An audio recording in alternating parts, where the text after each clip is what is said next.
Love yourself, Rinku.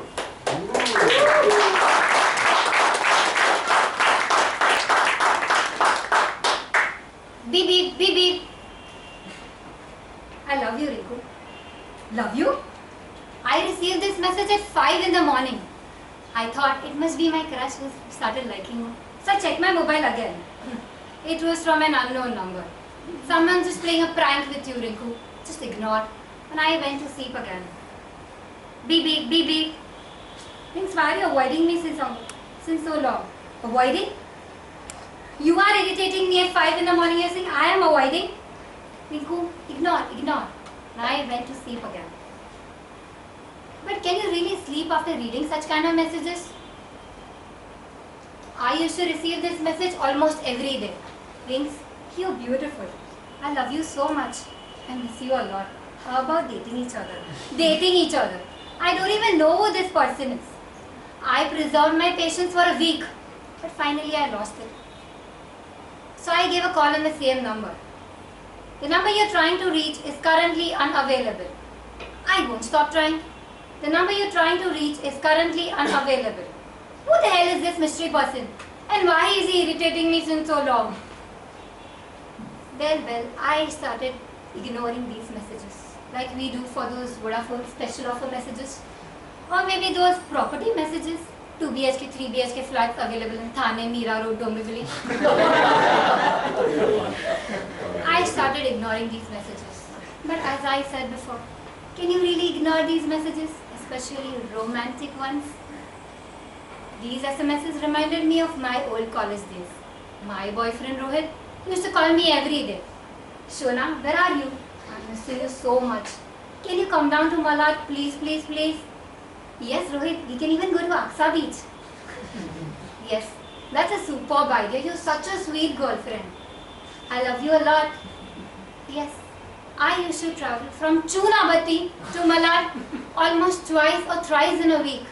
Changing not one, not two, but 3 trains was not an easy task. I had to board the most dreaded, most crowded train on this earth, the Borivali-Virar locals. But I was determined and I was adamant that I am going to meet my boyfriend. This continued for a week, for 3 or 4 weeks. In the 4th week, I was at the platform, waiting for the train as usual. Suddenly, I heard 2 voices talking to me. One voice said, Rinku, you have to study. Don't waste your time in all this. You remember your priorities, your dreams. Don't go to Malad, please, please. And the second voice, oh, just ignore her, Rinku. She is boring. You do what your heart says.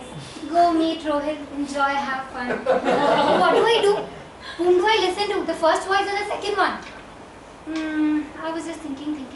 But finally, I chose an easier option, a lovelier option. And I went to Aksa Beach. Rinku, you're looking so pretty today.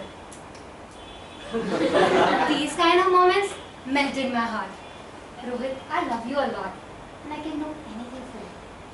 Yes, anything for him. 3 months passed away. Sometimes I would just give a surprise to Rohit. Rohit, surprise, surprise. Guess where am I? I'm in Malad, near your office building.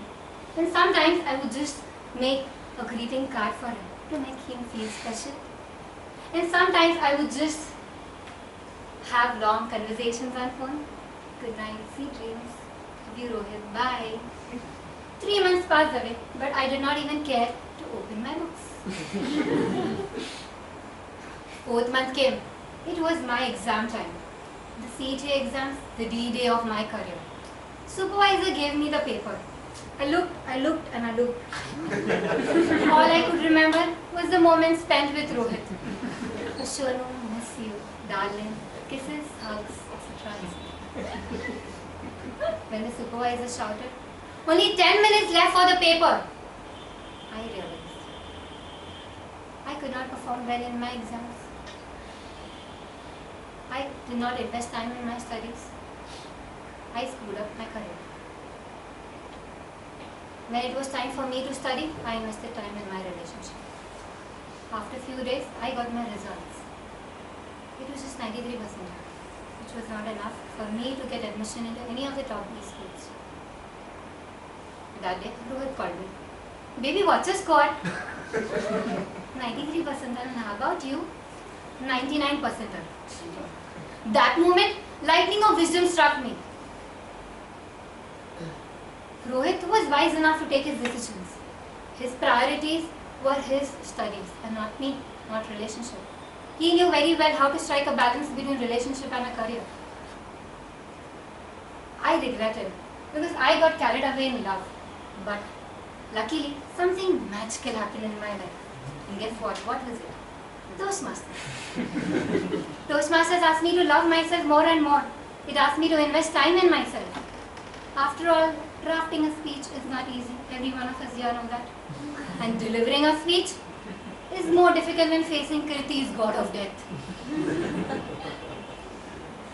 Toastmasters made a shy person like me more confident, and it improved my public speaking skills. Friends, how many times do we see housewives taking care of each and every family member but forgetting herself in the end? Or maybe girlfriends like me who can bargain their CTA exams for a relationship. Life is to spread love, but don't forget to love yourself. Beep, beep, beep, beep. Rings, I love you. I'm in the middle of a speech. 9819 This is my number. I never really noticed it.